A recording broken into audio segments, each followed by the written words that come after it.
You know, the 1980s weren't just about the big hair, the big shoulder pads, the arcades, and the neon lights. They were also the decade when horror finally hit the mainstream. From slashers to monsters and haunted suburbs and wisecracking villains, these weren't just the movies that scared us, they defined the decade of the 1980s. So grab your popcorn and dust off your VHS tapes, because we're going to count down the 15 horror movies that defined the 1980s. I'm Chase with AV Pop Culture, and these are the horror movies that made us. Now, all the movies on this list, and I'm sure some of the ones that I left out, had huge cultural impact, and they are still big hits, cult hits today, spanning sequels, continuing franchises. That was the power of the films and the iconic nature of the movies and the characters that arrived in the 1980s. But let's start this at number 15 with 1981's The Evil Dead. This is Sam Raimi's low-budget cabin nightmare that was pure DIY magic. The Evil Dead turned Bruce Campbell into a cult hero, and that is definitely still going today. This movie also proved that you didn't need big Hollywood money to scare the living daylights out of people. Just a cabin in Tennessee, some friends, a couple of dollars, and some fake blood, and you could create a horror film that is still legendary today. The Evil Dead has to make this list. It comes in at number 15. Number 14, we head to 1985 for Reanimator. This is one of my favorites. You have a mad scientist, gallons of gore, glowing syringes full of green goo. You've got Jeffrey Combs. Herbert West is the ultimate mad doctor. This movie is hilarious. It's disturbing, unforgettable. Of course, we have the head in the head. I always have to mention that because you have Barbara Crampton pulling that scene off. One of my favorite horror actresses ever.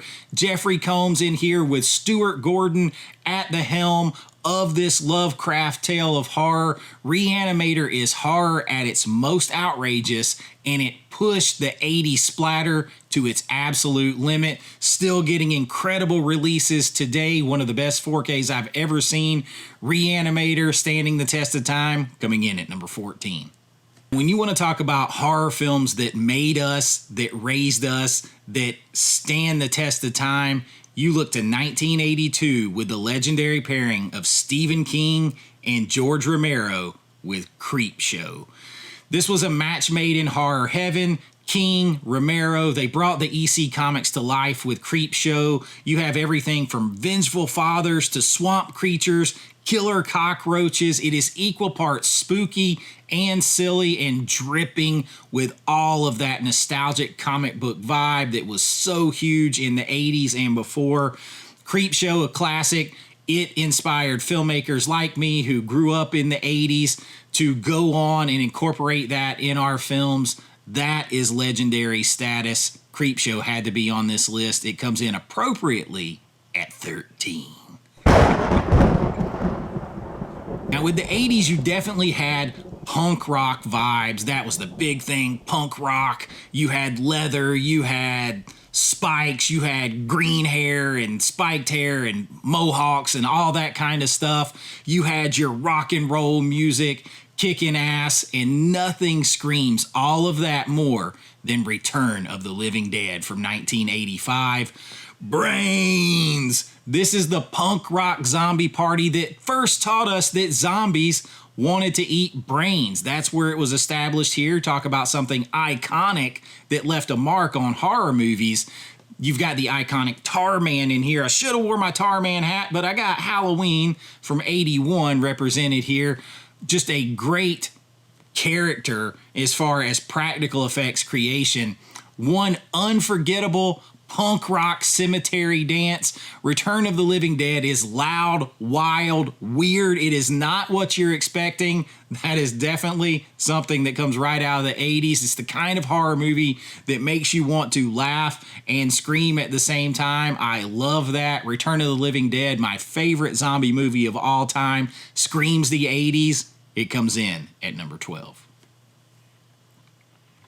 All right, coming in at number 11 is one of my personal favorite horror films of all time, and it's maybe only this low because it kind of got overshadowed by an even more 80s horror movie in its genre a little bit later, but I am talking about 1985's Fright Night. This is the movie that asks, what would you do if your neighbor was a vampire? Well, I'm going to tell you, Fright Night answered that question with style, humor, and incredible practical effects that may be only second all time to The Thing. They are that good. This movie is part love letter to monster movies, Universal horror movies, Hammer horror movies, horror movie hosts, all wrapped into one.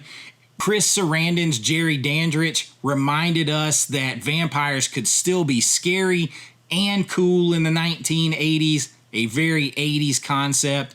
This movie is one of my favorites. It comes in at number 11.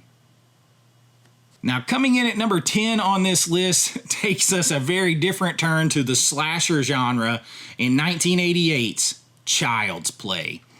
Cute dolls, especially My Buddy dolls, were never the same after Chucky came to town.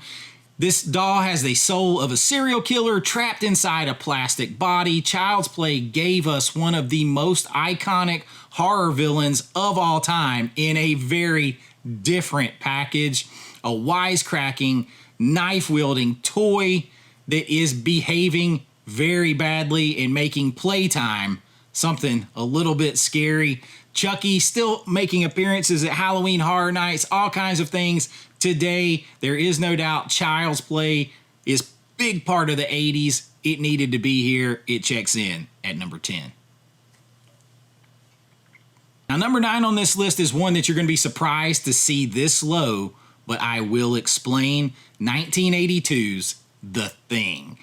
John Carpenter's The Thing is this low because in 1982 it didn't find its audience. It was really too dark, too nihilistic at the time, but today it is regarded as one of the greatest horror films ever made. Paranoia, isolation, Rob Bottin's jaw-dropping effects. It's the movie that still makes you look at your friends and think twice and wonder who is the imposter. Now, it didn't find its audience, like I said, when it first hit theaters. You were coming fresh off of E.T. That caused a problem. But home video, the rise of the mom and pop video stores in the early and mid 80s allowed this one to find its audience, and it has continued to grow, and many people have had to change their opinions over this movie over the years. The Thing has to be on the list as part of the biggest icons of the 1980s that helped establish the 80s as the greatest decade in horror history. It comes in at number 9.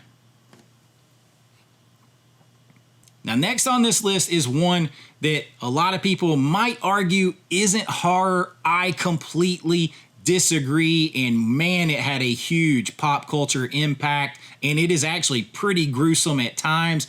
I'm talking 1984's Gremlins. You got Joe Dante, Steven Spielberg together. Don't feed them after midnight. Don't get them wet. Don't expose them to sunlight. And of course, everyone breaks the rules. Gremlins turned into the ultimate Christmas horror chaos film. Equal parts kind of cute with Gizmo and then terrifying. I mean, look at the blender scenes, the microwave scenes. The Gremlins are funny, but they will hurt you. There is no doubt about it. They kind of went for broke here. The movie was very intense. It's one of those that helped establish the PG-13 rating. I think it is an iconic 80s horror film that has to be on this list. We still talk about it today. Unforgettable. The power of Joe Dante with Spielberg behind him is all over this thing. Gremlins comes in at number 8 on this list. Coming in at number 7, we're going John Carpenter again with a movie that is very 80s. It has all of the 80s satire about the rise of consumerism. It had to be on this list because it's a commentary on the 80s that is just as relevant, if not more so today. We're talking 1988's They Live. I have come here to chew bubble gum and kick ass. And I'm all out of bubble gum.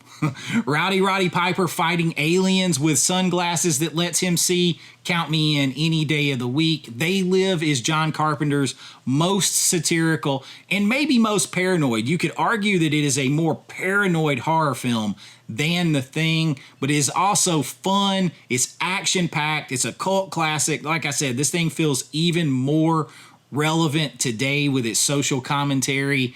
They Live left a mark. They Live, you sleep. It comes in at number 7. Coming in at number 6 is 1981's An American Werewolf in London. You know, comedy and horror don't always mix, but in this movie, they nailed it. Rick Baker with his famous Oscar-winning werewolf transformation effects in this.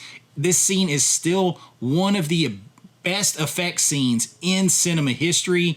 You throw in the dream sequences, the werewolves, and one of the darkest endings in the decade, and you've got a movie that helped redefine the werewolf legend. You have somebody that goes to London, gets bit by a werewolf. It's a simple premise that turned into so much more. An American Werewolf in London. John Landis back there behind it. It comes in at number 6. Red rum. Red rum. Red rum. I'm guessing that you know at number 5 we have 1980's The Shining. Well, Red Rum, The Twins, The Overlook Hotel, Stanley Kubrick's The Shining is based on Stephen King's book. Stephen King didn't like it. I disagree with Stephen King. So does everyone else. You have a psychological haunted house movie that burned itself into our collective nightmares. This is Kubrick's classic as far as I'm concerned. The way this thing was shot, the way this thing was filmed, absolutely incredible. Jack Nicholson's unhinged descent into madness, possession maybe, but Here's Johnny is one of the most quoted lines in movie history. You see it represented in all kinds of other pop culture. The Shining is an absolute masterclass in horror suspense filmmaking. 1980 just squeezing in to start off the decade. A classic. It comes in at number 5. At number 4, I just have one thing to say. They're here. That is from Poltergeist, 1982, of course, and this is the Spielberg produced, Tobe Hooper directed, or did Spielberg really do a lot of directing? Yes, I see Spielberg all over this, but regardless, the two teamed up to make a great spookfest haunted house suburban horror movie, and they brought that into the mainstream because that is an awesome place to be when you are Spielberg. You can do that. But with its haunted TV, evil clowns, a tree that will attack you and eat you, skeletons in the swimming pool, some apparently real, by the way, Poltergeist terrified generations of kids and probably enough to make you unplug your TV once or twice before you went to bed. It is probably the initial standard as far as the 80s go in haunted house movies, and probably it and Amityville Horror are two of the top haunted house films of all time. There is no denying that Poltergeist was a huge part of the 80s, and it's still popular today. It comes in at number 4.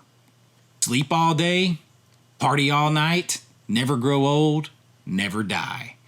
I am talking about The Lost Boys from 1987, Joel Schumacher's vampire movie that is the reason Fright Night is a little lower, because when you're talking about 80s, it probably does not get more 80s than The Lost Boys. And if you don't like 80s stuff, or you say this movie is too 80s, well, you're kind of missing the point, because it is supposed to be so 80s with its rock and roll vampires. It made the vampires sexy, punk rock, cool. I will argue that Kiefer Sutherland is not the best vampire of all time, but he may be the coolest vampire of all time. You also have a killer soundtrack. You have the two Coreys. How else could you make this more 80s? Well, you establish Corey Haim and Corey Feldman together as 80s dynamic duo. It is the ultimate 80s vampire movie, the ultimate 80s horror movie, and it influenced everything from Buffy the Vampire Slayer to Twilight that came after it. You cannot argue the power of this film. The Lost Boys comes in at number 3. Now, at number 2, we have the movie that launched 1,000 slashers, 1980's Friday the 13th. Friday the 13th gave us this kind of camp slasher template, horny teens, summer camp, brutal kills, an unkillable monster that is supernatural, by the way. Jason didn't just put on a hockey mask and run out there. That wasn't established till later, though. We got a lot of these movies in the 80s, and it started here, and that kind of adds to its 80s power as far as defining the decade, because you had so many films from the 80s. He gets the hockey mask around part 3, but Camp Crystal Lake instantly became horror's bloodiest vacation spot. Camp movies started getting thrown out right and left. We are still making movies like that today. It all started with one of the biggest icons as far as characters in the history of cinema and horror cinema, obviously. Friday the 13th unquestionably has to be near the top of this list. It comes in at number 2. And that just leaves number 1.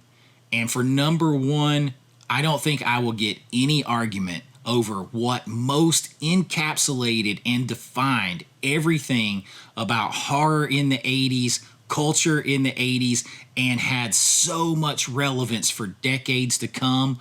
So we are going to go to 1984 and A Nightmare on Elm Street.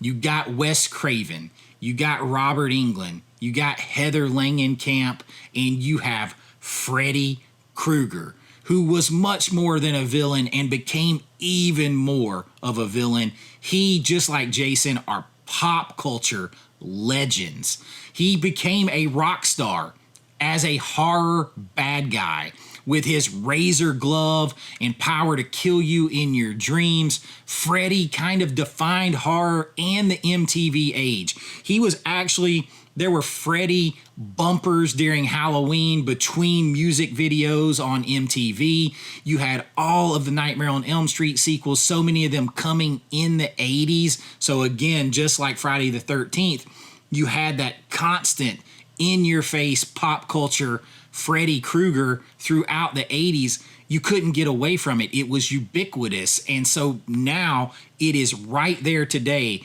just as much as it was then. That is how movie can define a generation. It can define a decade. Nightmare on Elm Street spawned so many sequels, merchandise, TV shows. Freddy appeared in rap music videos. He had his own hotline where you could call Freddy. Endless nightmares. There may not be another horror icon that left a bigger mark than Freddy Krueger. He is on the Mount Rushmore along with Jason and Michael Myers. There's argument over that fourth, but those three are cemented there, and maybe Freddy is just a notch above them because of his pop culture integration into the 1980s that left a mark on all of us. A Nightmare on Elm Street, the unquestioned number 1 movie in the horror genre that defined the 1980s and made us. And there you have it, 15 horror movies that defined the 1980s. These are the movies that made us. We were raised on these as horror fans, as kids, renting them from the VHS store, seeing them in the movie theaters. You had the wisecracking killers, the slashers, all of that stuff. These films made the decade unforgettable. It made the 80s arguably the biggest decade for horror films without question. But I want to know, which one of these scared you the most? Is there another film that just screams 1980s horror, 1980s pop culture to you that I didn't put on this list? Which one do you still watch every Halloween? We have a lot of spooky season content going on right now on the channel over the next 2 months. I love talking horror movies. I love talking Halloween. But these are the movies that show you when it comes to horror, the 80s will never die. And if you enjoyed this, please like and subscribe. It really helps out the channel. If you'd like to help support the channel, you can join the Patreon below, get uncensored versions of this video, you get your name and lights on every single video, special members only 4K reviews, physical media, all kinds of stuff we do over there because I love movies, every aspect, and I love talking about them with you. If that's your jam, consider hanging around. We have a lot of spooky season content over the next couple of months. And until next time, be kind, rewind like always. This is Chase with AV Pop Culture, and I'll see you real soon. Bye-bye. I know.